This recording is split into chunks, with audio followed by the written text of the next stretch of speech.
ल पुनः पनि सम्पूर्ण साथीहरूलाई नमस्कार। म विष्णु साउन्त है।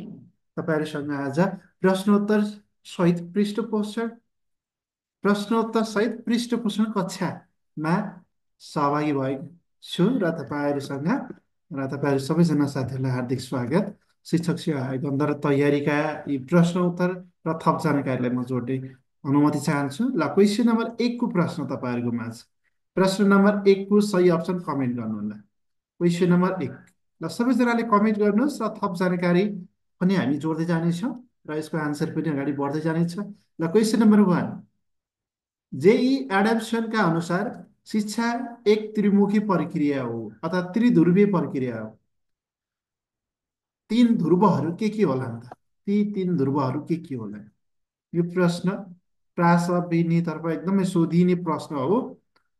शिक्षाको विश्लेषणात्मक अर्थ अन्तर्गत रहेर त्रिध्रुवीय ध्रुवीय होइन, बायोपोलार, ट्रिपोलार, एकमुखी, द्विमुखी, त्रिध्रुवीय, त्रिमुखी भनेर सोधिरहेको हुन्छ। क्वेसन नम्बर 1 को सही अप्सन सबैजनाले कमेन्ट गर्नुभएको छ। ल, यसको सही अप्सन चाहिँ के होला त? ल, केही साथीहरू झुके सर भन्नुभएको छ। कसरी झुकिनु भयो त? एउटा एडम्सन छ, एउटा एडम्स छ। एडम्सले चाहिँ द्विमुखी प्रक्रिया हो। एडम्सले चाहिँ शिक्षक र सिकारु हुनैपर्छ है भन्ने कुरालाई जोड दिन्छन्। अनि एडम्सन र जोन डिवेले चाहिँ त्रिमुखी अथवा त्रिध्रुवीय, ट्रिपोलारलाई चाहिँ समर्थन गरेका छन् अथवा आफ्ना धारणाहरू चाहिँ प्रस्तुत गरेका छन्। जोन डिवेले चाहिँ टिएसएस भनेका साथीहरू, अब हेर्नुहोस्, TSS. John डिवेले TSS, teacher, society, अनि अनि अनि के त, स्टुडेन्ट, तिनवटा है। ओके, च्याट प्राइभेट गर्नु पर्यो सर भन्नुभयो। ल, च्याट प्राइभेट नै गरेँ। ल, च्याट प्राइभेट गरेँ है। ल, हेर्नुहोस् त, जोन डिबीले चाहिँ टिएसएस होइन, टिचर शिक्षक चाहिन्छ, समाज चाहिन्छ र विद्यार्थी स्टुडेन्ट चाहिन्छ भन्ने, सिकाएर चाहिन्छ भन्ने कुरालाई टिएसएस भन्न सम्झिनु होला। यो जोन डिबेको हो ए। अब जेई एडम्सनले के भन्यो भने, हेर्नुहोस् त, जेई एडम्सन समाज, शिक्षक र विद्यार्थी, यो जोन डिबेको है। ठिक छ, झुकिनुहुन्छ, त्यही भएर मैले यहाँ सम्झाइहालेँ। टिएसएस भनेको चाहिँ डिबे, जोन, जोन ठाउँमा डिबी, टिएसएस भनेर सम्झिनुहोस् है। जोन एकदमै है। टिएसएस भनेको चाहिँ टिचर सर्भिस, टिएससी हो, टिचर सर्भिस कम्युनिकेसन भन्ने कमिसन भनेको है। यो टिएसएस भनेको चाहिँ टिचर शिक्षक भयो, यास भनेको सोसाइटी, अनि स्टुडेन्ट विद्यार्थी भयो है। तर यो जेई एडम्सनले के भनेको भने, यो चाहिँ डिबेको अनुसार जेई एडम्सनले के भने त, प्रकृति, समाज र नैतिकता, एउटा समाज मिल्छ, प्रकृति, समाज र नैतिकता। यसको सही अप्सन चाहिँ उत्तर ग भनेका छन् है। एडम्सनले के भने त, प्रकृति अनुसारको शिक्षा हुनुपर्छ, समाज र नैतिकतामा आधारित शिक्षा हुनुपर्छ भनेर विश्लेषण गरेका छन्। त्यसैले यसलाई चाहिँ सही अप्सन गलाई मान्ने। यो ख होइन है, धेरैजना साथीले ख भन्नुभएको छ। ख चाहिँ टिएसएस, टिचर, सोसाइटी, स्टुडेन्ट, त्यसलाई हामी चाहिँ जोन डिबेको भन्छौँ। यसको सही अप्सन उत्तर ग। ठिक छ। अब यहाँनिर हेर्नुहोस् है, यदि यसरी आइदिएको भए यसलाई हामी विश्लेषणात्मक अर्थको रूपमा हेर्छौँ। युनेस्कोका शिक्षाका चारवटा स्तम्भ होइन, युनेस्को रिपोर्टले, युनेस्को प्रतिवेदन अनुसार शिक्षाका चारवटा स्तम्भ भनेर पनि व्याख्या गरेका छन् होइन। जान्न, बन्न, गर्न र सँगै बस्नको लागि भनेर हो। त्यो सँगसँगै यो विश्लेषणात्मक अर्थमा यो एकमुखी प्रक्रिया, एकमुखी प्रक्रियामा विद्यार्थी भनेको चाहिँ हेर्नुहोस् त, एकमुखी प्रक्रियामा के भन्छ भने शिक्षक आदर्शवादी हुन्छ होइन, शिक्षकलाई आदर्शवादी मानेको छ। त्यस्तो गर्दाखेरि विद्यार्थी निष्क्रिय हुन्छ। र प्रकृतिवादी शिक्षामा चाहिँ के भन्छ भने विद्यार्थी सक्रिय हुन्छ अनि शिक्षक चाहिँ सहजकर्ताको रूपमा निष्क्रिय हुन्छ भन्ने कुरा जोडेको छ। प्रकृतिवादी एकमुखी प्रक्रिया, प्रकृतिवादीमा विद्यार्थीमुखी अथवा विद्यार्थी केन्द्रित, अनि आदर्शवादी अन्तर्गत चाहिँ शिक्षकमुखी अथवा शिक्षक केन्द्रित हुने गर्दछ भन्ने कुरालाई जोड दिएको छ। अनि बायोपोलार अन्तर्गत चाहिँ जेई एडम्सनले चाहिँ यो दुई ध्रुवीय अथवा द्विध्रुवीय होइन, द्विमुखी, यसलाई चाहिँ शिक्षक र विद्यार्थीको रूपमा लिएका छन्। त्रिमुखी अन्तर्गत चाहिँ जोन डिबीका अनुसार समाज, शिक्षक र विद्यार्थी। अब एडम्सनका अनुसार प्रकृति, समाज र नैतिकता। ठिक छ। यसरी विश्लेषण गरेको छ भने यो शिक्षाको विश्लेषणात्मक अर्थको रूपमा लिन सकिन्छ। ल, क्वेसन नम्बर 2 को प्रश्न। अब नझुकिनुहोस् है। डिबिएको चाहिँ टिएसएस, टिएसएस डिबी है। अनि नैतिक जेई एडम्सन कस्ता रहेछ नि त, सन नैतिकवान रहेछन् भनेर सम्झिने कि। ल क्वेसन नम्बर 2 को प्रश्नको आन्सर कमेन्ट गर्न सम्पूर्ण साथीहरूले। के छ देखिरहेको छ अरे फेसबुक पेजमा जोडिनु भएका साथीहरूले लाइभलाई यसो सेयर पनि गर्नु होला। हाम्रो फेसबुक पेजमा जोडिनु भएका साथीहरू लाइभलाई यसो सेयर पनि गरिदिनुहोस् है त ल। आज लास्ट हो यो लाइभ क्लास, आइतबारदेखि त स्पेसली नै पढ्छौँ हामी कन्टिन्यू। ल क्वेसन नम्बर 2 को सही अप्सन, क्वेसन नम्बर 2 को आन्सर धेरैजनाले मिलाउन कोसिस गर्नुभएको कि केही साथीहरूले बिगार्नु भएको छ त। यति सजिलो प्रश्न। सफलता र असफलताको महत्त्व भन्दा पनि आत्मसन्तुष्टि, आवश्यकतामुखी होइन, आवश्यकतामा आधारित कदर गरिने शिक्षा कुन हो त? मलाई जस्तै मानौँ, मलाई जीवनयापन गर्नको लागि मलाई मलाई चाहिँ मानव पेन्टिङको आवश्यकता पऱ्यो, पेन्टिङ सिक्नु पऱ्यो, सिकाइ सिक्नु पऱ्यो होइन, अथवा सिलाइ कटाइ सिक्नु पऱ्यो, टेलरिङको काम सिक्नु पऱ्यो, कुनै काम होटलको सिक्नु पऱ्यो, अथवा कुनै होइन, तपाईँको आवश्यकता अनुसारको कि आवश्यकता अनुसारको। सफलता र असफलताको महत्त्व भन्दा पनि आत्मसन्तुष्टिको कदर गरिने शिक्षा कुन हो त? कुन हो? यसको सही अप्सन अनौपचारिक शिक्षा है त। यसको सही अप्सन अनौपचारिक शिक्षा। यो चाहिँ आत्मसन्तुष्टिको मुख्य रूपमा चाहिँ स्वीकार गरेको हुन्छ, आवश्यकतामुखी विद्यार्थीमुखी हुन्छ, सिकारु मैत्री हुन्छ है। ठिक छ। ल क्वेसन नम्बर 3 को प्रश्न, ग्याङ एज। क्वेसन नम्बर 3 मा ग्याङ एज भनेर तलका मध्ये कुन उमेर अवधिलाई चिनिन्छ? Gang age. ल क्वेसन नम्बर 3 को प्रश्नको आन्सर कमेन्ट गर्नु सम्पूर्ण साथीहरू। क्वेसन नम्बर 3 ग्याङ एज, पूर्व, युवा, उत्तर यौवन अवस्था। ग्याङ एज भन्नाले साथीहरूले लाइभलाई यसो सेयर गरिदिनु पर्यो। हाम्रो फेसबुक पेजमा जोडिनु भएका साथीहरू लाइभलाई सेयर गरिदिनुहोस् त साथीहरू सम्पूर्णले। लाइभलाई सेयर गरौँ त ल।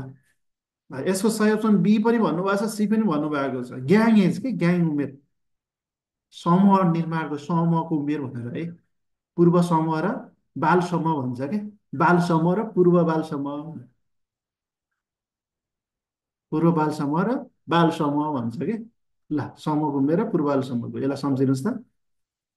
ल यसको सही अप्सन रहेको छ, धेरैजना साथीले मिलाउनु भएको छ, सी को फिक्स ओसर भन्नुभएको छ एकदमै है। यसलाई ग्याङ एज भनेर चाहिँ उत्तर बाल्यावस्थालाई चिनिने गरिन्छ। जस्तै यसको थप जानकारी थोरै हामी हेरौँ, हेर्नुहोस् त के छ। ग्याङ उमेर भन्ने वा समूहको उमेर भनिन्छ है। पूर्व बाल समूह भनेर चाहिँ पूर्व प्रारम्भिक बाल बाल्यावस्था हो होइन, अथवा ग्याङ एज अथवा समूहको उमेर होइन, बाल समूहको उमेर भन्न पनि सक्छ। तर पूर्व बाल समूहको उमेर भन्यो भने उत्तर बाल्य के अरे पूर्व बाल्यावस्था अथवा प्राथमिक बाल्यावस्था। ठिक छ। ल यसको सही अप्सन उत्तर ग, प्री भन्ने बित्तिकै प्रीमै गयो। ल क्वेसन नम्बर 4 को प्रश्न, क्वेसन नम्बर 4 को प्रश्न, मनोविज्ञानको वैज्ञानिक र आधुनिक धारणा अनुसार परिभाषा निम्नलिखित मध्ये कुन हो भनेको छ। हेर्नुहोस् त, मनोविज्ञानको वैज्ञानिक तथा आधुनिक अवधारणा अथवा धारणा अनुसार परिभाषा निम्नलिखित मध्ये कुन ठिक छ? मनोविज्ञान आत्माको विज्ञान, मनोविज्ञान सचेतनाको विज्ञान, मनोविज्ञान लौ यहाँनिर है छुट्यो छ, एकछिन है साथीहरू, एकछिन एकछिन मनोविज्ञान, एकछिन छुट्यो हो साथीहरू, छुट्यो।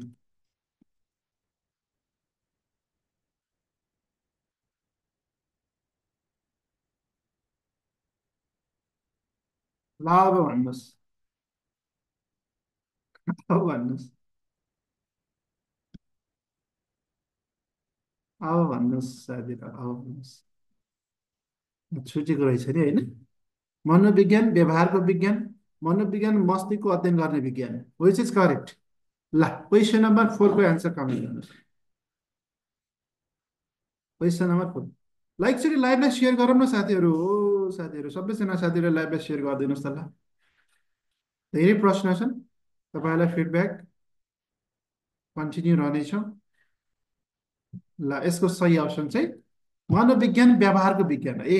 आधुनिक तथा वैज्ञानिक अवधारणामा आधारित भएको चाहिँ मनोविज्ञान भनेको चाहिँ व्यवहारको विज्ञान हो भन्ने बुझिन्छ।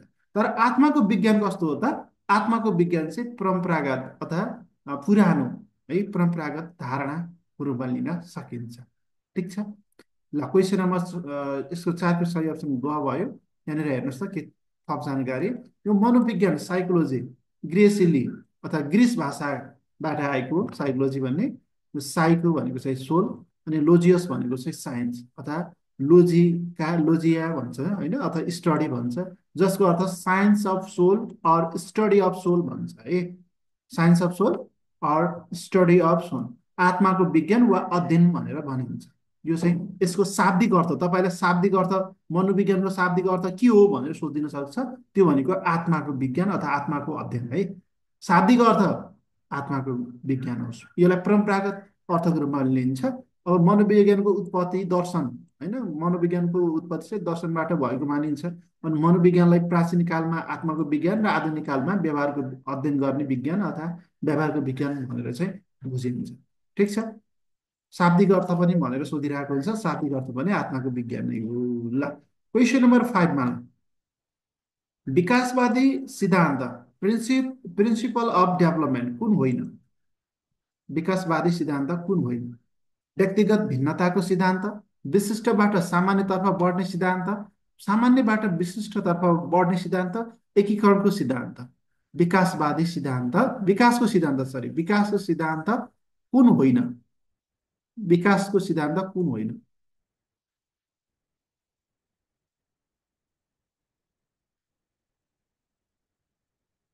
ल, कमेन्ट गर्नु साथीहरू, कमेन्ट गर्दै जानु होला, लाइभलाई सेयर गर्दै जानुहोस्, चार्टमा लेख्दै जानुहोस् कति मिलाउनुहुन्छ आजको प्रश्नहरू, कमेन्ट गर्दै जानु होला है त। अब यसमा झुक्किनु भयो साथीहरू, कुनै साथीले ख पनि भन्नुभएको छ, कुनै साथीले ग पनि भन्नुभयो, घ पनि भन्नुभयो। अब कसले मान्ने होला त? विकासको सिद्धान्त भनेको छ व्यक्तिगत भिन्नता सिद्धान्त, व्यक्तिगत भिन्नताको सिद्धान्तमा आधारित होइन भनेको चाहिँ होइन भनेको छ प्रश्न, कुन होइन भनेको छ? एकीकरणको सिद्धान्त, सामान्यबाट विशिष्टतर्फ बढ्ने अथवा विशिष्टबाट सामान्यतर्फ बढ्ने, कुन होला यसको सही अप्सन? ल, धेरैजनाले कन्फ्युजन हुनुभयो। ल, यसको सही अप्सन रहेको छ उत्तर ख है, विशिष्टबाट सामान्यतर्फ बढ्ने हुने। यो चाहिँ होइन है। ठिक छ। विशिष्टबाट सामान्य अग्रसर, हेर्नुहोस् त, विकास विशिष्टबाट सामान्यतर्फ नभई सामान्यबाट विशिष्टतर्फ अग्रसर हुन्छ होइन। मिल्यो भन्नुभएको धेरैजना साथीहरूले, के साथीहरू बिग्रियो होइन। विकास जहिले पनि के हुन्छ भने विशिष्टबाट सामान्यतर्फ जाँदैन, सामान्यबाट विशिष्टतर्फ जाने हो नि त होइन, हो कि होइन भन्नुहोस् त। होइन, मानिस जन्मिने बित्तिकै ठुलो अब भनौँ न सबै किसिमको विकासात्मक अवस्था, सबै पक्षको विकास हुन्छ त, सबै पक्षको विकास हुन्छ, उसको गुणात्मक परिवर्तन, गुणात्मक व्यवहार हुन्छ, हुँदैन होइन। त्योबाट तलतर्फ अथवा सामान्यतर्फ जाँदैन कि, सामान्यबाट विशिष्टतर्फ जाने हो। त्यसैले चाहिँ यसको 5को सही अप्सन चाहिँ उत्तर ख रहेको छ है। ल, मौरीले चाका मौरीले चाका मह बनाउनु, चाकामा मह बनाउनु होइन, चाका भन्छ त्यो मौरीको के हुन्छ त, त्यो घारमा चाहिँ चाका हुन्छ मौरीको है। त्यसमा चाहिँ मह बनाउनु तलका मध्ये केसँग सम्बन्धित छ? परिपक्वता, जन्मजात प्रवृत्ति, सहज क्रिया, जीवनको क्षणिक अवस्था। मौरीले चाकामा मह बनाउनु, चाका मह बनाउनु होइन, अनि के अरे त, स्पाइडरले अथवा जाल बनाउनु होइन, माछाले पौडिनु, आँखा आँखा झिम्किनु चाहिँ फेरि फरक हो नि। चरा उड्नु, कुन हो त यो? यो के हो? जन्मजात प्रवृत्ति हो है। त्यसलाई हामी के भन्छौँ? जन्मजात प्रवृत्तिको रूपमा भन्छौँ। अब जन्मजात प्रवृत्तिहरू जस्तै हेर्नुहोस् त, माकुरोले जालो बनाउनु, गौथलीले गुड बनाउनु, माछा पौडिनु, चरा उड्नु, यिनीहरू के हुन् त? जन्मजात प्रवृत्तिहरू हुन्। यिनीहरू चाहिँ सिकाइ होइन, सिकाइको अपवाद हुन्। यी व्यवहारहरू प्राणीको रगतमै हुन्छ। त्यसैले यो सिकाइ होइन, सिकाइरहनु पर्दैन, अटोमेटिक चाहिँ उनीहरूले चाहिँ परिपक्वता सँगसँगै उनीहरूले चाहिँ यो कुराहरू गरिहाल्छ। ल, त्यसैले यसलाई चाहिँ सिकाइ होइन, सिकाइको अपवाद भनेर भनिन्छ। क्वेसन नम्बर 7को प्रश्न, विद्यालयमा सिकेको सिकाइले दैनिक जीवनमा सहयोग पुर्याउनु कुन प्रकारको स्थानान्तरण हो? कति सजिलो प्रश्न। ल, कमेन्ट गर्नुहोस्, कमेन्ट गर्दै गर्नुहोस्, लाइभलाई सेयर गर्दै जानुहोस् है। म तपाईँहरूको फेसबुक पेजमा जोडिनु भएका साथीहरूको पनि म्यासेज हेर्छु।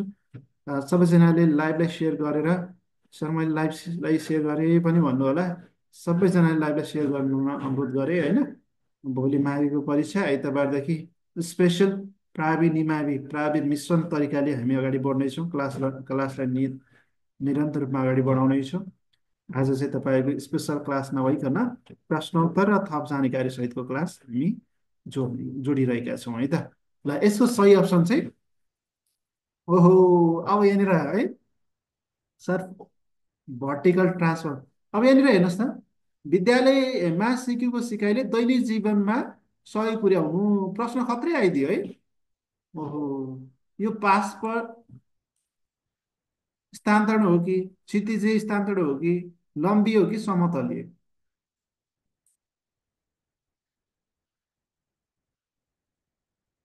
कुन होला? ल धेरैजना झुक्किनु भयो यो प्रश्नमा। यसको सही अप्सन हेर्नुहोस् ल। यसको सही अप्सन के होला? ल एकदमै धेरैजनाले मिलाउनु भएको छ। ल यसको सही अप्सन हो लम्बी।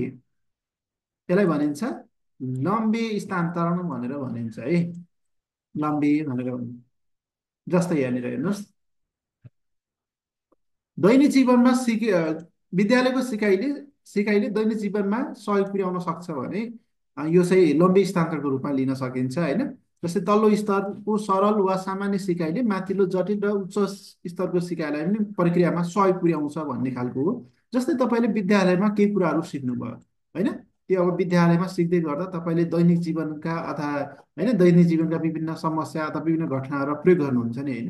अब त्यो विद्यालयमा सिकेका सामान्य कुराहरूका ले गर्दा सिकाइले गर्दा त्यहाँको ज्ञानले गर्दा अन्य होइन दैनिक जीवनका विशिष्ट कुराहरूमा होइन माथिल्लो अथवा जटिल कुराहरूलाई पनि तपाईँले सहज रूपमा के गर्न सक्नुहुन्छ, सहयोग गर्नुहुन्छ अथवा स्थानान्तरण सिकाइलाई चाहिँ त्यहाँसम्म पुर्याउनुहुन्छ है। त्यसलाई हामी के भन्छौँ, लम्बी स्थानान्तरण अथवा भर्टिकल ट्रान्सफर पनि भन्छौँ है।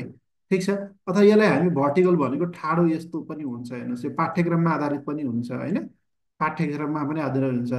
अब पाठ्यक्रम भनेको तल्लो कक्षाको सिकाइले माथिल्लो कक्षालाई के हुनु त, सहयोग पुर्याउनु। ठिक छ। यसरी चाहिँ सहयोग पुर्याइरहेको हुन्छ। समतलीय भनेको एउटै सतहमा हुने सिकाइ भनेर पनि व्याख्या गरेको छ। यसलाई चाहिँ राम्रोसँग सम्झिनु होला है त। ल एउटा बिग्रेछ भन्नुभयो, अब नबिगार्नुहोस्। क्वेसन नम्बर 8 को प्रश्न, सिकाइलाई मानसिक कार्य वा अन्तर्दृष्टिको उपज मानिने सिद्धान्त कुन हो? सिकाइलाई चाहिँ मानसिक कार्य हो अथवा अन्तर्दृष्टिको उपज हो भनेर भन्ने मानिने सिद्धान्त कुन हो?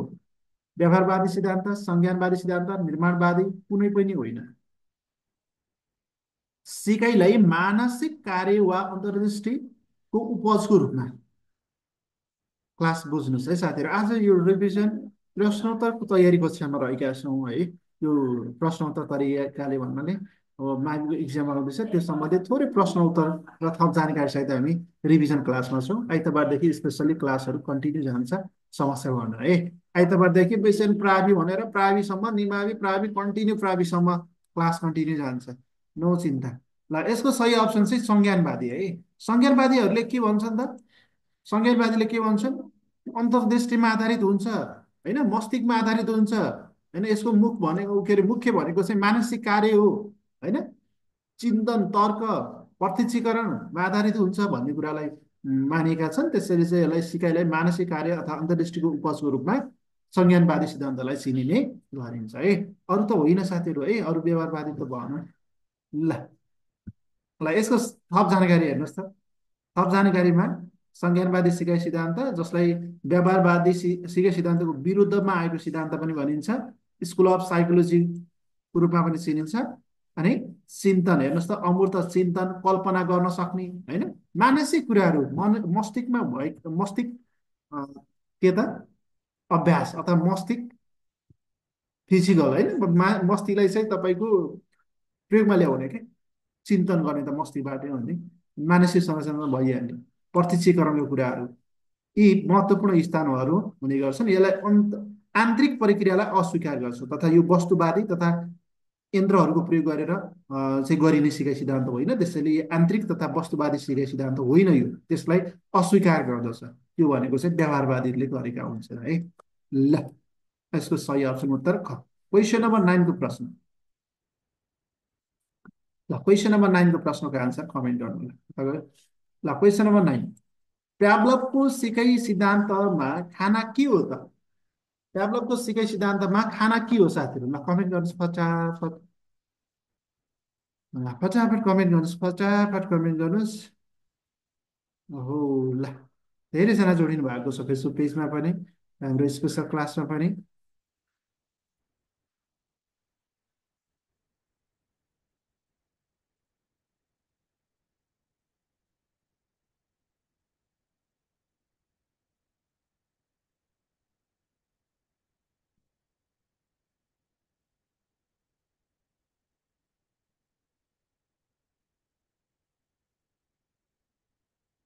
ल, प्याब्लोको सिकाइ सिद्धान्तमा खाना के हो भनेको छ है।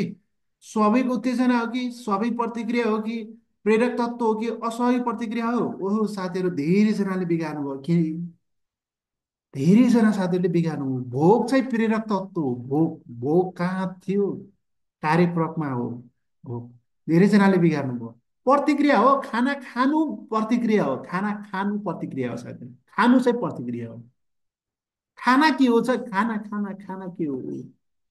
ट्याब्लो कस्तो? ल हेर्नुहोस् त, धेरैजना जिरो हुनुभयो कि यहाँनिर, अहिले बल्ल आन्सर आइरहेको छ। धेरैजना जिरो, 90% जिरो। खाना के हो? अनि प्याब्लोको सिद्धान्त कस्तोमा आधारित छ?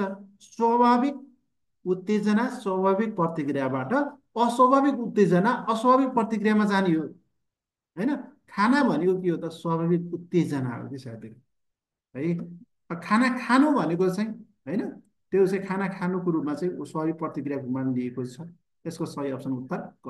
अब यहाँनिर हेर्नुहोस्, अब नझुकिनुहोस् है। मैले त सुरुमै क लगाएको थिएँ सर, पछि त्यस्तो नगर्नु होला इक्जाममा। ल यहाँनिर हेर्नु, स्वाभाविक उत्तेजना भनेको खाना, मासुको धुलो, है। अनि अस्वाभाविक उत्तेजना भनेको घन्टी अथवा घन्टीको आवाज, यहाँनिर नभुल्नुहोस् है। अनि स्वाभाविक प्रतिक्रिया भनेको चाहिँ र्याल हो, अस्वाभाविक प्रतिक्रिया पनि र्यालै हो, होइन? अब कहिलेकाहीँ अस्वाभाविक स्वाभाविक प्रतिक्रिया भने खाना खानु पनि भन्छ, होइन? अब र्याल र्यालै हो हुन्छ है। खाना खानु पनि प्रतिक्रिया त हो, है। तर स्वाभाविक प्रतिक्रिया प्याब्लममा चाहिँ र्यालै हो। खाना देख्ने बित्तिकै खाना स्वाभाविक उत्तेजना हो, खाना देख्ने बित्तिकै मासु धुलो देख्ने बित्तिकै कुकुरले र्याल निकाल्नु, त्यो पनि स्वाभाविक प्रतिक्रिया हो। र घन्टी बजाउनु भनेको चाहिँ अस्वाभाविक उत्तेजना हो। घन्टीसँग चाहिँ खानाको सम्बन्ध गर्छन्, होइन? त्यसपछि घन्टी बजाइसकेपछि र्याल निकाल्नु भनेको पनि अस्वाभाविक प्रतिक्रियालाई पनि जोड्न मिल्छ है त। ल यहाँ स्वाभाविक प्रतिक्रिया अस्वाभाविक प्रतिक्रियाबाट नै हुन्छ, हेर्नुहोस् त। स्वाभाविक प्रतिक्रिया अस्वाभाविक प्रतिक्रिया एउटै हुन्छ भन्नु खोजेको छ यहाँनिर। अनि सिकाइ यही हो। सिकाइ स्वाभाविक उत्तेजना सर स्वाभाविक उत्तेजनाले कार्य गरी स्वाभाविक प्रतिक्रिया सर नै उसले अस्वाभाविक प्रतिक्रिया दिनु नै सिकाइ हो भन्ने कुरालाई जोडेको छ है। र बुझ्नुहोस्, सिकाइ स्वाभाविक प्रतिक्रिया जस्तै गरेर अस्वाभाविक उत्तेजनाको प्रभावले पनि के त अस्वाभाविक प्रतिक्रिया जनाउन सक्नु नै के हो त? सिकाइको मान्यता हो भन्ने कुरालाई यसले व्याख्या गर्न खोजेको हो। यसको थप जानकारी मैले गरेँ। ल क्वेसन नम्बर 10को प्रश्न। क्वेसन नम्बर 10को प्रश्न, कसले सर्वप्रथम शिक्षण विधिलाई पाठ्यक्रमको तत्त्वको रूपमा प्रस्तुत गरेका छन्? भेरी इम्पोर्टेन्ट प्रश्न। मेरो बिग्रियो सर भन्नुभएको, तपाईँको मात्र होइन, धेरैको बिगार्नु भएको थियो त्यो क्वेसन। त्यसै आन्सर हुने।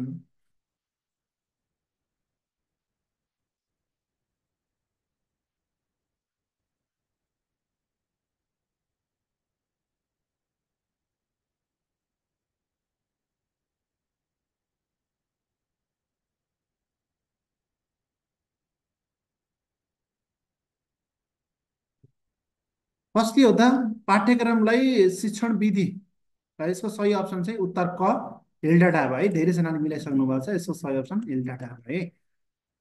सर्वप्रथम शिक्षण विधिलाई पाठ्यक्रमको तत्त्वको रूपमा चाहिँ प्रस्तुत गरेका चाहिँ हिल्डा टापाले हुन्। हिल्डा टापाको अनुसार यो पनि भेरी इम्पोर्टेन्ट है साथीहरू, यो हिल्डा टापाको धेरै इम्पोर्टेन्ट छ।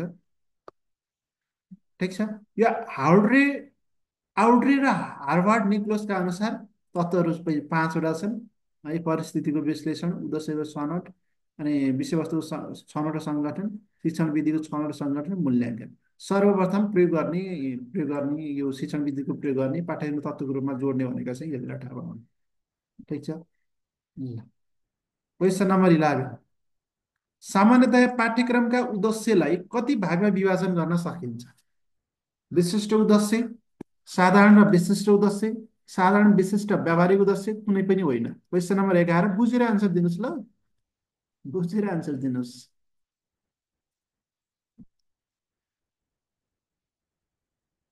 आइतबारदेखि स्पेसल क्लास, आइतबारदेखि स्पेसल क्लास प्राविमिसन भएर फर्स्ट पेपरको नन स्टप क्लास तपाईँहरूसँग कन्टिन्यू।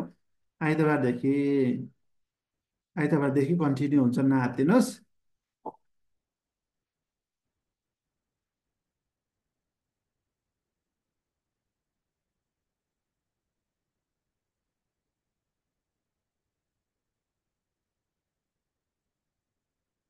ल, यसको सही अप्सन नमस्कार सर भन्नुभएको छ, बल्ल साथीहरू आउनुभयो। ल, यसको सही अप्सन अब यो विशिष्ट र साधारण, हेर्नुहोस् त, विशिष्ट र के अरे व्यावहारिक उद्देश्य भनेको एउटै हो हो कि होइन? अनि सिसी भन्ने साथीहरूलाई के भन्ने होला? मुख्य गरी सामान्यतया पाठ्यक्रमका उद्देश्यमा, होइन? ल, यसको सही अप्सन चाहिँ साधारण र विशिष्ट हुन्छ। विशिष्ट र व्यावहारिक भनेको एउटै उद्देश्यको रूपमा हो। अब यहाँनिर हेर्नुहोस् त, उद्देश्य व्यक्तिमा हुनुपर्ने व्यवहार परिवर्तनहरू अथवा शिक्षाविद तथा शिक्षकका चाहनाहरूलाई उद्देश्यको रूपमा दिन सकिन्छ है।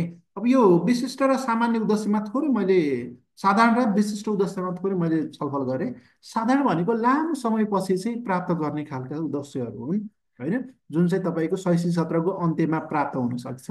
विशिष्ट उद्देश्य भनेको चाहिँ छोटो समयावधिको लागि चाहिँ प्राप्त गर्ने, है त? छोटो, त्यसको एरिया अथवा क्षेत्र चाहिँ थोरै हुन्छ, थोरै केही विषयवस्तु हामीले पढाइसकेपछि उद्देश्य प्राप्त गर्न सकिन्छ भने त्यस्तो खाललाई विशिष्ट, होइन? लामो समयपछि चाहिँ प्राप्त गर्न सकिने चाहिँ साधारण उद्देश्यको रूपमा लिने गर्छन्, है त? सर, हजुरले इक्जाममा नि यसरी नै बुझाउनु भयो भने त सही हुन्छ। अब इक्जाममा सम्झिनु होला मलाई, है? इक्जाम दिँदाखेरि सम्झिनु होला, विष्णु सरले यसरी बुझाउनु हुन्थ्यो, अब कुन होला त भनेर सम्झिनु होला। अनि फ्याट फ्याट मिल्छ। विद्यालय शिक्षाको पाठ्यक्रम विकास तथा परिमार्जन सम्बन्धी मूल मार्गदर्शक दस्तावेज कुन हो भनेको चाहिँ विद्यालय शिक्षामा पाठ्यक्रम, होइन, पाठ्यपुस्तक लागू गरेका छन्, होइन? लागू गरेका छन् ती पाठ्यपुस्तक पाठ्यक्रम, होइन, पाठ्यपुस्तक पाठ्यक्रममा आधारित हुन्छ। त्यो पाठ्यक्रम निर्माण गर्नुको लागि चाहिँ मूल मार्गदर्शक गतिशील दस्तावेज, होइन, मुख्य दस्तावेज कुन हो त? मूल मार्गदर्शक कुन हो? कुन हो? ए हजुर, राष्ट्रिय शिक्षा नीति हो त? पढ्नु भएको छैन त्यसो भए? पाठ्यक्रम त पढ्नु भएन क्या? यसको सही अप्सन चाहिँ नेपालको संविधान पनि होइन, राष्ट्रिय शिक्षा नीति पनि होइन, राष्ट्रिय पाठ्यक्रम प्रारूप हो है। त्यसलाई हामी गतिशील दस्तावेजको रूपमा, होइन, मुख्य दस्तावेजको रूपमा, मूल मार्गदर्शकको रूपमा भनिन्छ, राष्ट्रिय पाठ्यक्रम प्रारूप, है त? ठिक छ। मूल्याङ्कन परिषदले सिफारिस गरेको, मन्त्रालयले स्वीकृत गरेको है। क्वेसन नम्बर गसँग सम्बन्धित रहेर हेर्नुहोस् त, लिभिङ डकुमेन्ट सोधिरहेको प्रश्न हो, लिभिङ डकुमेन्ट भनेर। राष्ट्रिय पाठ्यक्रम प्रारूपलाई विद्यालय शिक्षाको सुरक्षा सम्बन्धी मार्गचित्र, हेर्नुहोस् त, मार्गचित्रको रूपमा पनि विकास गरेको छ। सुधार सम्बन्धी मार्गचित्रको रूपमा विकास गरिएको। अब यसैमा आधारित भएर अन्य पाठ्यक्रम सिर्जना निर्माण गर्ने काम गरिएको हुन्छ। ज्ञानको विकास तथा विस्तार, प्रविधिमा हुने परिवर्तन र स्थानीय, राष्ट्रिय तथा अन्तर्राष्ट्रिय परिवर्तित शैक्षिक मुद्दालाई सम्बोधन गर्न सक्ने गतिशील दस्तावेज अथवा लिभिङ डकुमेन्टका रूपमा चाहिँ यो प्रारूप तयार पारेको छ, होइन? जस्तो समय अनुसार जस्तो प्रविधि हुन्छ, जस्तो परिवर्तन हुँदै जान्छ, त्यस्तै खालका पाठ्यक्रम बनाउँदै जाने भन्ने खालको एउटा यो प्रारूप चाहिँ निर्धारण गरेको। योभन्दा पहिला 63 पनि थियो। यो कति हो भन्नुहोस् त? ल, ल, राष्ट्रिय पाठ्यक्रम प्रारूप कति हो यो? कति हो? कति सालमा चाहिँ यो चाहिँ जारी गरेको, प्रकाशन भएको? ल, भन्नुहोस् त। 2076 कहिले हो त? 2076? योभन्दा पहिला 63 पनि थियो, 63 त गयो। 2076 कहिले? 5 महिना, 5 महिना 20 गते, 5/24 हो र 20 होला? 5/20 हो। अनि राष्ट्रिय शिक्षा नीति कहिले हो साथीहरू? राष्ट्रिय शिक्षा नीति, ल भन्नुहोस् त, राष्ट्रिय शिक्षा नीति कहिले हो? यो 5/20 है, 2077, 5/20, 5/20 हो। अनि राष्ट्रिय शिक्षा नीति कति हो? ल भन्नुहोस् त, यो पनि राष्ट्रिय शिक्षा नीति कति हो?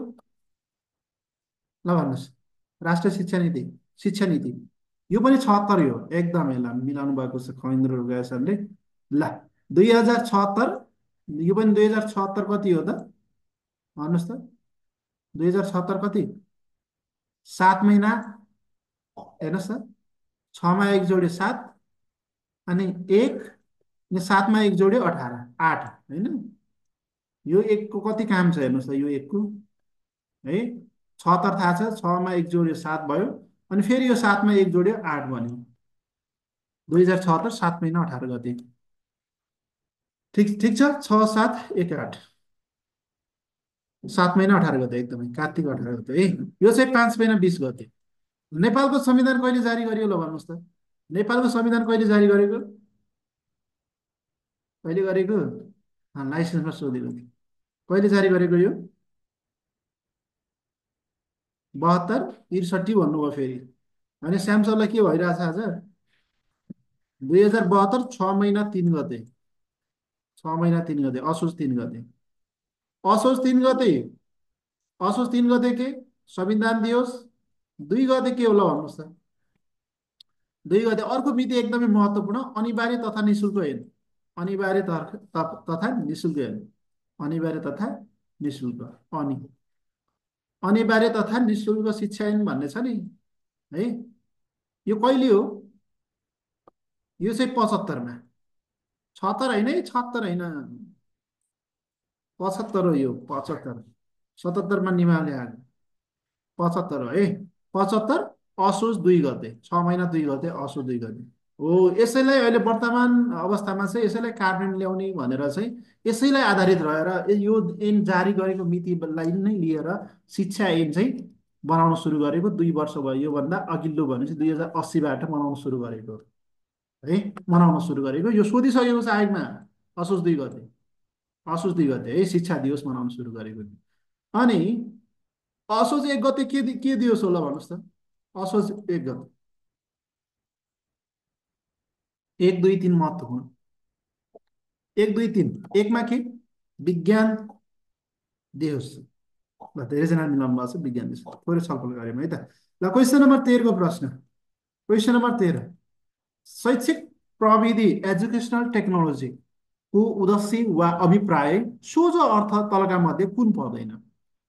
शैक्षिक प्रविधिको उद्देश्य तथा अभिप्राय अन्तर्गत चाहिँ तलका मध्ये कुन पर्दैन भन्नु खोजेर हो। क्वेसन नम्बर क ख ग घ। ल, विद्यार्थीको मूल्याङ्कन, एउटा समूह वा ठुलो समूहमा पहुँच विस्तार गर्नु, सिकाइलाई प्रोत्साहन गर्नु वा सिकाइलाई उत्प्रेरित गर्नु, शिक्षण सिकाइ प्रक्रियालाई सहयोग पुर्याउनु। के होला सोझो रूपमा? शैक्षिक प्रविधि। प्रविधि उद्देश्य के हो मुख्य गरेर? सोझो रूपमा भन्नुहोस्, मुख्य भन्नुहोस्। कुन हो? कुन पर्दैन भनेको चाहिँ कुन पर्दैन भनेको छ? प्रश्न बुझ्नुहोस्, पर्छ होइन, कुन पर्दैन। ल, धेरैजनाले मिलाउनु भएको छ। धेरैजनाले मिलाउनु भएको छ। ल, कमेन्ट गर्दै जानुहोस्। धेरैजना सी भन्नुभएको छ होइन। सी हो र? सिकाइलाई उत्प्रेरित पार्न होइन, सिकाइलाई प्रोत्साहन गर्नु त त्यो त ठिक छ नि साथीहरू। हेर्नुहोस् त, एउटा समूह ठुलो समूह पहुँच विस्तार गर्न ठिक छ, शैक्षिकलाई शिक्षालाई होइन विस्तार गर्न यो पनि ठिक छ, शिक्षण सिकाइ क्रियाकलापमा सहयोग गर्न यो पनि ठिक छ होइन। पर्दैन भनेको छ प्रश्नले। अनि सिकाइलाई प्रोत्साहन र सिकाइमा उत्प्रेरित गर्नु यो पनि ठिक हो, तर विद्यार्थी मूल्याङ्कन गर्नु नै शैक्षिक प्रविधि उद्देश्य हो भन्नु चाहिँ यो गलत। ठिक छ, अहिले विद्यार्थी मूल्याङ्कन गर्नु नै शैक्षिक प्रविधिको उद्देश्यको रूपमा अभिप्रायको रूपमा होइन शिक्षामा प्रविधिलाई युज गरेको छ भने त सबै अनलाइनमै हुन्थ्यो नि। त्यो त छैन होइन, त्यो छैन नि। त्यसैले चाहिँ विद्यार्थी मूल्याङ्कन गर्न त्यति अभिप्राय अथवा यसलाई महत्त्वपूर्ण रूपमा त उद्देश्यको रूपमा चाहिँ जोड्न मिल्दैन। ठिक छ, र युज भएका छन् तर मुख्य रूपमा अथवा अभिप्रायको रूपमा नै जोड्न मिल्दैन है त। यसको सही अप्सन बुझ्नु पर्यो, बुझ्नु पर्यो। विकल्प अनुसार शैक्षिक प्रविधिको उद्देश्यमा विद्यार्थी मूल्याङ्कन पर्दैन है। ल, क्वेसन नम्बर 14को प्रश्न, विद्यालय सुधार योजनाको परिभाषाको सन्दर्भमा तलका मध्ये कुन उपयुक्त हो? विद्यालय सुधार योजना कस्तो योजना हो हेर्नुहोस् त? विद्यालयमा सुधार गरिने भौतिक सुधार योजना, विद्यार्थीको पहुँच एवं सिकाइ उपलब्धि सुधार ल्याउन अनि शिक्षक र विद्यार्थीको उपस्थिति बढाउन गरिने योजना, विद्यार्थी र शिक्षक बिच सम्बन्ध सम्बन्ध सुधार गर्ने योजना। कुन सही लाग्छ, कुन उपयुक्त लाग्छ? विद्यालय सुधार योजना, विद्यार्थीको पहुँच एवं सिकाइ उपलब्धिमा सुधार ल्याउने योजना, कुन होला? क्वेसन नम्बर 14को सही अप्सन। ल, फटाफट कमेन्ट गरौँ साथीहरू। आज हाम्रो फेसबुकको साथीहरूले लाइभलाई सेयर गर्न एकदमै कन्जुसै गर्नुभयो। किन होला त्यस्तो? थाक्नु भएन? अब आइतबारदेखि गर्न पर्दैन।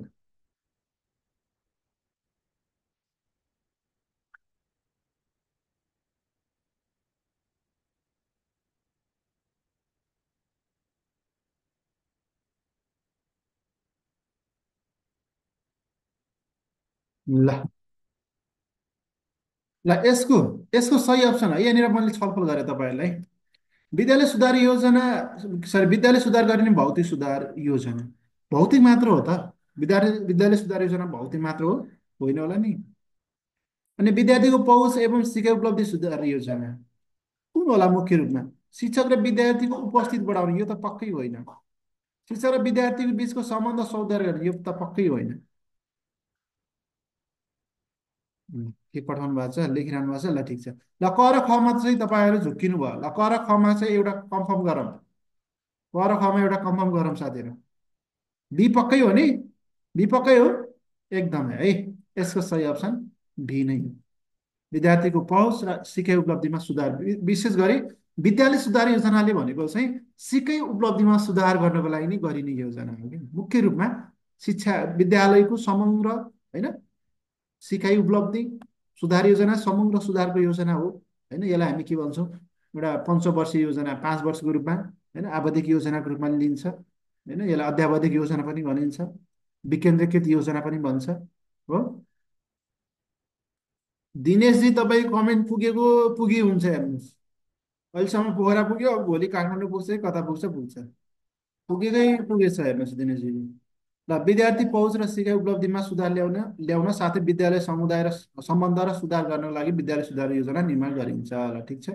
ल एकैछिन हेर्नुहोस् त। ल क्वेसन नम्बर 15को प्रश्न। दिनेशजीको म्यासेज पुग्छ हो, पुग्छ। पुग्छ हजुर, सबैको पुग्छ। सबैको म्यासेज पुग्छ।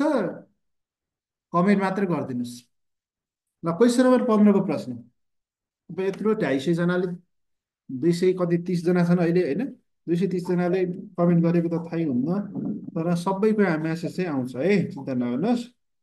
ल यसको सही अप्सन, विद्यार्थीको लेखनसिप लेखाजोखा गर्न कस्तो प्रश्न बढी उपयोगी देखिन्छ? यो धेरै तरिकाले धेरै पटक सोधेको प्रश्न हो, यस्तो खालको प्रश्न। लेखनसिप विकास गर्न है, लेखनसिपको लेखाजोखा गर्न, कति लेख्न सक्छ त भन्ने खालको है। कति लेख्न सक्छ, कस्तो लेख्न सक्छ भनेर लेखनसिपको चाहिँ के गर्नु त? लेखाजोखा गर्न बढी उपयोगी हुने चाहिँ कुन हो त? यसको सही अप्सन उत्तर क, विषयगत प्रश्न रहेको छ। विषयगत प्रश्न साथीहरू है। यसको सही अप्सन विषयगत प्रश्न रहेको छ। ठिक छ। ल नेक्स्ट क्वेसन, क्वेसन नम्बर 16। योसँग थप जानकारी पनि हेर्नेछौँ हामी। योसँग थप जानकारी हेर्नुहोस् त। अब यहाँनिर भेरी इम्पोर्टेन्ट है, यो धेरैचोटि सोधिरहेको छ यस्तो खालको प्रश्न। यस्तो खालको प्रश्न एकदमै इम्पोर्टेन्ट है। यसलाई स्क्रिनसट गर्नुहोस्। लेखनसिप भनेको, ल मौलिक विचार, लेखन शैली, भाषा शैली साथै विषयवस्तुको व्याख्या, विश्लेषण, तुलना, मूल्याङ्कन र सङ्गठन गर्ने क्षमता र शैलीको मापन गर्न निर्माण गरिने परीक्षालाई विषयगत परीक्षा भनिन्छ। ल हेर्नुहोस् त, यसलाई स्क्रिनसट गर्नुहोस् है, भेरी इम्पोर्टेन्ट हो यो। विविध तरिकाले सोधिन सक्छ। अनि विषयगत परीक्षा एउटै प्रश्नको उत्तर विभिन्न विद्यार्थीले फरक फरक लेख्दा भने एउटै उत्तर पुस्तिका विभिन्न परीक्षकले परीक्षण गर्दा अङ्कमा के हुन्छ? विविधता हुन्छ। अब हेर्नुहोस् त, अङ्कमा विविधता हुने बित्तिकै के हुँदैन? र मैले यहाँनिर छलफल गरेँ तपाईँलाई। सर दिमागमा छापिसके, स्क्रिनसट गर्दै पर्दैन। ल भेरी गुड। ल अङ्कमा तपाईँले लेखेको र अर्कोले लेखेको फरक फरक एन्सर पनि आउँछ, होइन, फरक फरक किसिमको शैली, सबै कुराहरू सबै फरक पनि हुनसक्छ, होइन। उत्तर पुस्तिका चेक गर्ने व्यक्तिको पनि फरक फरक, तपाईँले चेक गर्दा एउटा एन्सर एउटा अङ्क दिनु होला, मैले चेक गर्दा अर्को अङ्क दिइन्छ। यसमा विविधता हुन्छ। हो, विभिन्न के सरी विविधता भयो भने के हुँदैन? एकरूपता हुँदैन। एकरूपता भएन भने विश्वसनीयता हुँदैन, होइन। विश्वसनीयता भएन भने वैधता पनि हुँदैन। यो सबै कुरा यसैमा हुन्छ। विश्वसनीयता र वैधता पनि हुँदैन। ठिक छ। एकरूपता भएन भने विश्वसनीयता हुँदैन, सिद्ध हो। यसमा के हुन्छ? पूर्वाग्रही हुन्छ। तपाईँले मनपर्ने स्टुडेन्टलाई धेरै दिनु होला, जो कक्षामा हल्ला गर्छ उसलाई कम दिन्छ, कम दिनुहुन्छ होला, होइन। तपाईँको विचारको कुरो हुन्छ त्यहाँ, तपाईँले आफूले विचार गर्नुहुन्छ। यसैले त्यसैले चाहिँ यो विषयगत प्रश्नमा चाहिँ विविधता हुन्छ है। त्यति हुँदैन, नहुने भनेको हुँदै हुँदै हुँदैन भन्ने मिल्दैन, तर बढी चाहिँ हुँदैन। वस्तुगत प्रश्नको भन्दा विषयगत प्रश्नमा बढी चाहिँ हुँदैन भन्ने खेलको मात्र हो। हेलो इफेक्ट पर्छ सर भन्नुभएको छ, एकदमै पूर्वाग्रह हुन्छ। त्यही हो, मैले अघि नै भने होइन। ल, क्वेसन नम्बर 16को प्रश्न। कुन तहमा, हेर्नुहोस् त, कुन तहमा निर्माणात्मक मूल्याङ्कनका आधारमा कक्षा उन्नति गर्नु उपयुक्त हुन्छ? निर्माणात्मक, हेर्नुहोस् त, कुन तहमा निर्माणात्मक मूल्याङ्कनका आधारमा कक्षा उन्नति गर्नु उपयुक्त हुन्छ? उच्च शिक्षा, उच्च मावि, माध्यमिक, आधारभूत। निर्माणात्मक भनेको बुझ्नुहुन्छ नि होइन? निरन्तर मूल्याङ्कन अथवा सुधारात्मक मूल्याङ्कन कुन तहमा साथीहरू? ल, कमेन्ट गर्नु साथीहरू, कमेन्ट। फेसबुक पेजको साथीहरूले खै, हाम्रो साथीहरूले कमेन्ट, ओहो। ल, ठिक छ। यो अनलाइन क्लासले,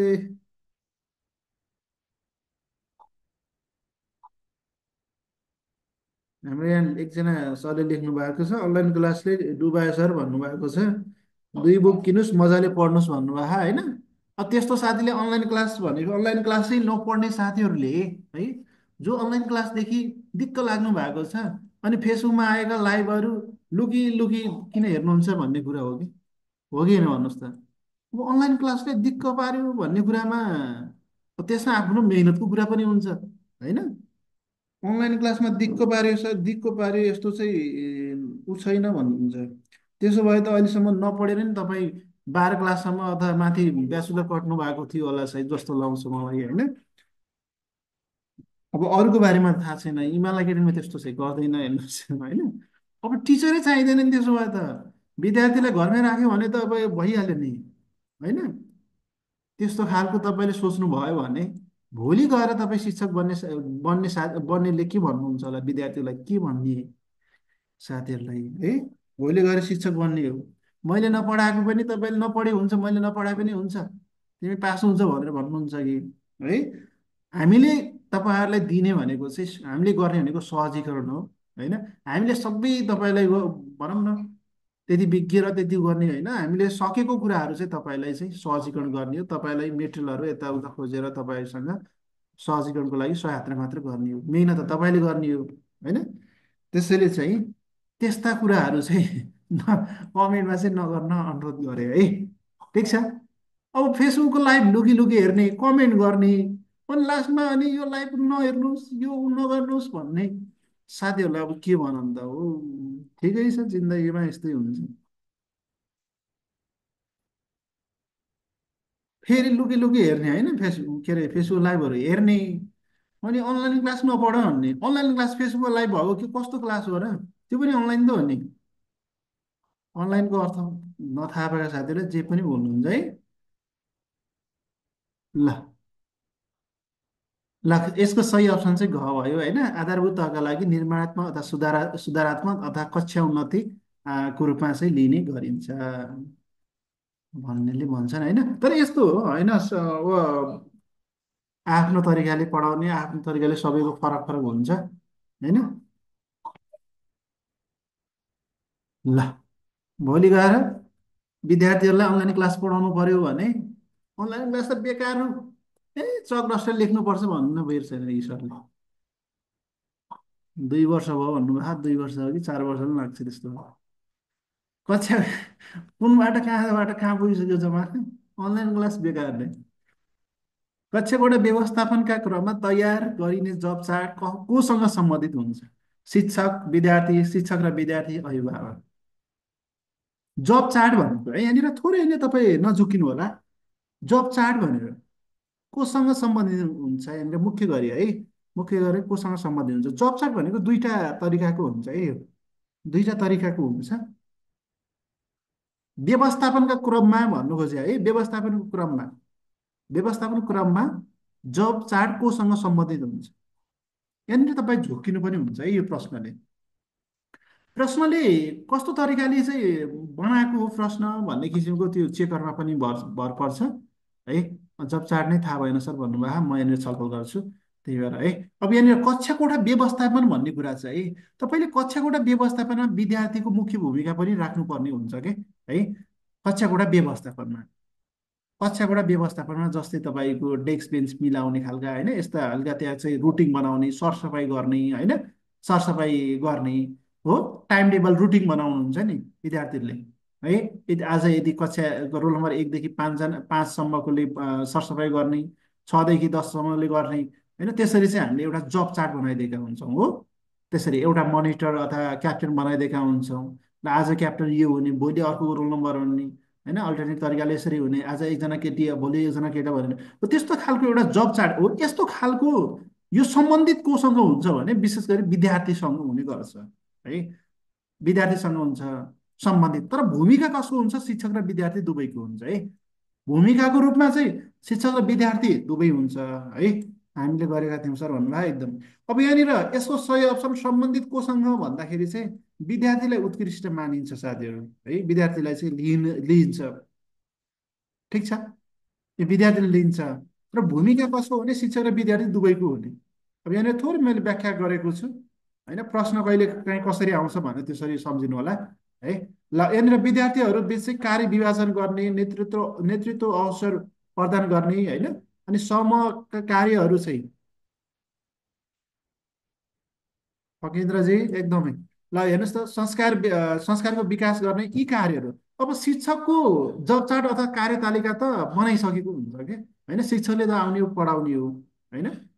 तर सम्बन्धित दुवैसँग हुन्छ। के अरे, भूमिका चाहिँ दुवैले गर्नुपर्ने हुन्छ। तर सम्बन्ध मुख्य गरिकन विद्यार्थीसँग नै जोड्न सकिन्छ है। ठिक छ, विद्यार्थीसँग नै मुख्य गरी विद्यार्थीलाई जोड्नुपर्ने हुन्छ यसमा है। प्रश्न कसरी सोधेको छ त्यसमा चाहिँ भर पर्ने हुन्छ यो पनि फेरि। ल, अहिलेसम्म 139 हिमाल एकाडेमीका स्टुडेन्टले ल्याउनु भएको छ होइन। 134 ल्याउनु भएको छ अहिलेसम्म शिक्षक सेवा आयोगमा। 139, 134, 131 होइन। 139 पनि ल्याउनु भएको छ, 134 पनि आएको छ, 131 पनि ल्याउनु भएको छ। महिलामा पनि एकदमै टप, खुल्लामै सिफारिस हुनुभएको है। त्यसरी ल्याउनु भएको छ। उत्कृष्ट छ सर तपाईँको रिजल्ट भन्नुभएको छ, धन्यवाद होइन। हामीले गर्ने मेहनत त अब सबैलाई पास बनाउने, सबैलाई उत्कृष्ट बनाउने नै हो सकेसम्म होइन। अब गर्ने मेहनत त्यही हो। नत्र कोर्स सिधिसकेको थियो, किन रिभिजन गर्नु थियो र।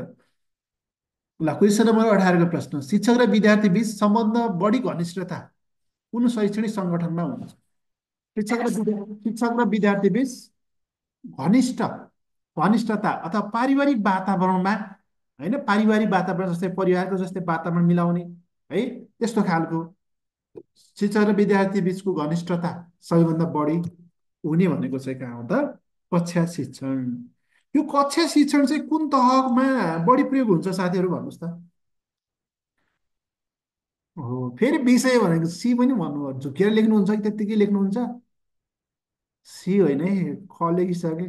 कक्षा शिक्षण है। कक्षा शिक्षणमा कस्तो हुन्छ? एकैजना शिक्षकले एउटै कक्षामा सबै विषय होइन, सबै समय होइन, सबै पिरियडमा पढाउनु पर्ने हुन्छ।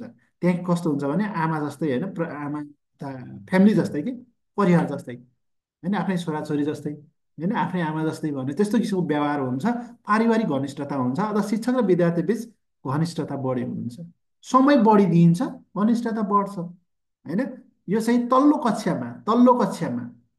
कक्षा अप्सन अनुसार हुन्छ। तल्लो कक्षा कहिलेकाहीँ कक्षा 1 देखि 3, कक्षा 4, 5, कहिलेकाहीँ 6, 8 भनेर पनि आउन सक्छ अप्सनमा। त्यो अवस्थामा सबैभन्दा सानो कक्षा कुन लेखेको छ त्यसलाई चाहिँ छनौट गर्ने।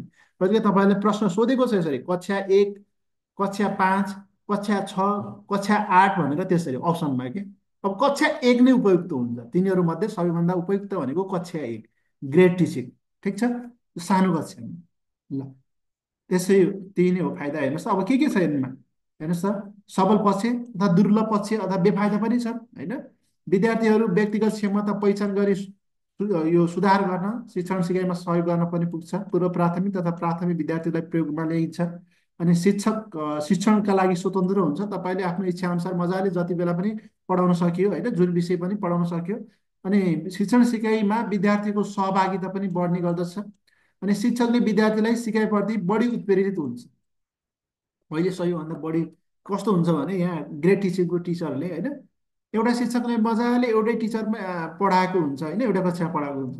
फेरि त्यो कक्षाबाट अर्को कक्षामा जाँदाखेरि चाहिँ ती विद्यार्थीलाई एकदमै बोरिङ हुन्छ कि होइन। किनभने त्योसँग भनौँ न, त्यो कक्षामा शिक्षकसँग के हुन्छ, घनिष्ठ सम्बन्ध भइसकेको हुन्छ, अरू कक्षामा जानै मान्दैन। म त्यही कक्षामा पढ्छु भन्ने किसिमको पनि व्यवहार हुन्छ होइन। अब फेरि त्यो कक्षामा घुलमिल हुँदै गरिसकेपछि त्यस्तो हुन्छ, त्यो भनेको पारिवारिक अथवा घनिष्ठता हुन्छ। तर कहिलेकाहीँ के हुन्छ, शिक्षकलाई झर्को लाग्ने, बोरिङ लाग्ने, मूल्याङ्कन गर्न गाह्रो हुने होइन, शिक्षक अनुपस्थित हुँदा सबै विषयवस्तुहरू चाहिँ छुट्ने होइन, सबै समस्या पर्ने होइन, तपाईँको शिक्षकमा कमजोरी, सक्षमता अथवा क्षमतामा कमजोरी छ भने सबै विषयमा प्रभाव पर्ने हुने पनि गर्दछ है। ती चाहिँ के भन्दा कमजोरी पक्ष अथवा दुर्लभ पक्षहरू हुन्। ल, क्वेसन नम्बर 19 को प्रश्न, शिक्षकको सक्षमता प्रारूप 2072 अनुसार है आफ्नो विषय क्षेत्रमा भएका अध्ययन अनुसन्धानबारे जानकारी राखे तथा शिक्षण सिकाइ सुधारका निमित्त कार्यमूलक अनुसन्धान गर्ने भन्ने विषय कुन सक्षमता अन्तर्गत पर्दछ? राख्ने भन्नुपर्ने है, जानकारी राख्ने, आफ्नो विषय क्षेत्रको बारेमा अध्ययन अनुसन्धान गरी जानकारी राख्नु पर्यो र शिक्षण सिकाइको सुधारको लागि कार्यमूलक अनुसन्धान बनाउनु पर्यो भन्ने कुरा चाहिँ कुन सक्षमताभित्र पर्छ? यसरी विश्लेषणात्मक तरिकाले प्रश्न सोधिरहेको हुन्छ है। सक्षमता थाहा छ नि कतिवटा? 8वटा। शिक्षकका मापदण्ड भन्छ है, मापदण्ड पनि भन्छ, सक्षमता पनि भन्छ। बिसिबा सिसनी कासु, अन्तिम सूचना तथा संचार प्रविधि, पहिलो के त? विषयवस्तुको ज्ञान, बिसिबा सिसनी कासु, 8वटा छन्। अब त्यो अन्तर्गत चाहिँ कुन होला त यो? विषय क्षेत्रको अध्ययन अनुसन्धान गरेर जानकारी पनि राख्ने, शिक्षण सिकाइलाई सुधार गर्नको लागि कार्यमूलक अनुसन्धान पनि गर्ने। यसले के होला त? विषयवस्तुको ज्ञान होला? ल, यो प्रश्नले धेरैजना साथीलाई झुक्क्याउनु होला। ल, यो प्रश्नले धेरैजना झुक्याउनु भयो। यसको सही अप्सन चाहिँ निरन्तर सिकाइ र पेसागत विकासलाई जोडिन्छ है। किनभने तपाईँले पेसागत विकासलाई, यो अनुसन्धानलाई हेर्नुहोस् होइन, आफ्नो पेसागत विकास गर्न, अध्ययन अनुसन्धान भनेको चाहिँ आफ्नो पेसागत विकास, आफ्नो क्षेत्र, आफ्नो पेसामा अब्बल बन्नको लागि गरिने हो नि है। विशेष गरी त्यो तौर तरिकातर्फ जाँदैन। धेरैजना साथीले ख भन्नुभएको छ, ख चाहिँ होइन है। ठिक छ, ख होइन। अब विषयवस्तु ज्ञान ठ्याक्कै यसलाई जोड्न मिल्दैन होइन। आफ्नो विषय क्षेत्रमा अध्ययन अनुसन्धान गर्ने, आफ्नो विषय क्षेत्रमा चाहिँ ज्ञान बटुल्ने, ज्ञानको जानकारी लिने, त्यो एउटा कुरा हो होइन, विषयवस्तु ज्ञानमा पर्छ। तर विषय क्षेत्र सम्बन्धी अध्ययन अनुसन्धान गर्ने, शिक्षण सिकाइ सुधारको लागि कार्यमूलक अनुसन्धान गर्ने भनेको चाहिँ हामीले शिक्षकले निरन्तर सिकाइ गर्नु पर्यो होइन, निरन्तर पेसागत विकास गर्नु पर्यो भन्नु खोजेको। त्यसैले यसको सही अप्सन उत्तर गसँग मिल्छ। त्यसैको बारेमा यहाँ व्याख्या गरेको छ है। ठिक छ, सक्षमता नम्बर 6मा यो पर्छ। यी कुराहरू तपाईँहरूले यसो सम्झिनु होला। निरन्तर, यो धेरै पटक सोधिएको प्रश्न है यो। निरन्तर सिकाइ र पेसागत विकास, कार्यमूलक अनुसन्धान भन्ने त्यही छ हेर्नुहोस् त। अनि आपसी सहयोग र सहकारीबाट अभ्यास र व्यवहारमा नव परिवर्तन ल्याउने, पेसागत योगदान दिने, पेसागत भन्ने पोइन्ट आयो भने प्रायः पेसागत विकासलाई जोडिहालिन्छ होइन। ल, यो कुराहरू चाहिँ हेर्नु होला। Question number 19। अब क्वेसन नम्बर 20 को प्रश्न, क्वेसन नम्बर 20 को प्रश्न, शिक्षक तालिम नीतिका 4 क्षेत्रहरू कुन विषय समावेश गरिएको छैन? शिक्षक तालिम नीतिका 4 क्षेत्रहरूमा कुन विषय समावेश गरेको छैन? यहाँ दिएको छ तालिमको गुणस्तर र मापदण्ड, तालिमको समावेशिता, प्रवेश बिन्दुमै तालिम अनि शैक्षिक विकास कार्यक्रम। प्रवेश बिन्दुमै तालिम भनेको नवप्रवेश तालिम भन्नु खोज्यो है। यिनीहरूका नीति अन्तर्गत चाहिँ, शिक्षा तालिमका नीति अन्तर्गत चाहिँ कुन पर्दैन त? ल, कमेन्ट गर्नु साथीहरू, सबैजनाले कमेन्ट गर्दै जानुहोस्, अगाडि बढ्नुहोस्। ल, यसको सही अप्सन तपाईँहरू धेरैजनाले मिलाउनु भएको छ। सर क्वेसन पुरै नै क्वेसन पुरा देखा छैन र? क्वेसन पुरा देखा छैन? पुरै छ त, देखाएकै छैन भन्नुहुन्छ साथीहरू। ल, छ है, छ। ल, कमेन्ट गर्नुहोस्। ल, यसको सही अप्सन क भन्नुभएको छ। क होला कि गुणस्तर मापदण्ड त हुनुपर्ने साथीहरू, नीति होइन, यसका गुणस्तर तथा मापदण्ड त हुनु पर्यो। ल, यसको सही अप्सन कुन होला त? प्रवेश बिन्दुमै तालिम हो त? त्यो त छ त। त्यो प्रवेश बिन्दु भनेको नवप्रवेशी तालिम भनेको चाहिँ त्यो तालिममा समावेशिता भन्ने खालको यो ठ्याक्कै नीति चाहिँ लिएको छ कि छैन भन्नुहोस् त ल तपाईँहरूले। ल, भन्नुहोस् त।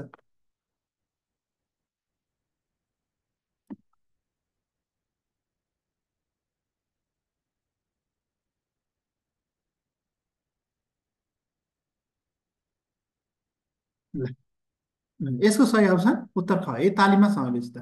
ल अब फेरि अर्को अर्को पोइन्टमा जान्छौँ हामी, अर्को क्वेसनहरू है, अझै छ 16 नम्बरदेखि 35 नम्बरसम्म। ठिक छ, अहिलेसम्म कतिवटा प्रश्न मिलाउनु भयो? अहिलेसम्म कतिवटा प्रश्न मिलाउनु भयो? ल भन्नुहोस् त, अहिलेसम्म कतिवटा प्रश्न मिलाउनु भयो? 20वटा क्वेसन गऱ्यो। यसको सही अप्सन त्यही हो, तालिममा समावेशिता है। शैक्षिक विकास कार्यक्रमको रूपमा लिने, गुणस्तर र मापदण्ड निर्धारण गरिने होइन, प्रवेश बिन्दुमा तालिम दिने, यी चाहिँ नीतिका क्षेत्रहरू पर्छन्। तर तालिममा समावेशिता, महिलालाई प्राथमिकता दिने भन्ने खालको चाहिँ त्यस्तो नीति छैन है। महिलालाई प्राथमिकता दिने होइन, अथवा कुनै क्षेत्रलाई प्राथमिकता दिने त्यस्तो खालको समावेशिता तालिममा समावेशिता भन्ने कुरालाई छैन है। ल 15वटा मिल्यो सर भन्नुभयो, 3टा बिग्रियो भन्नुभयो, ल धेरै मिलाउनु भएको रहेछ साथीहरूले।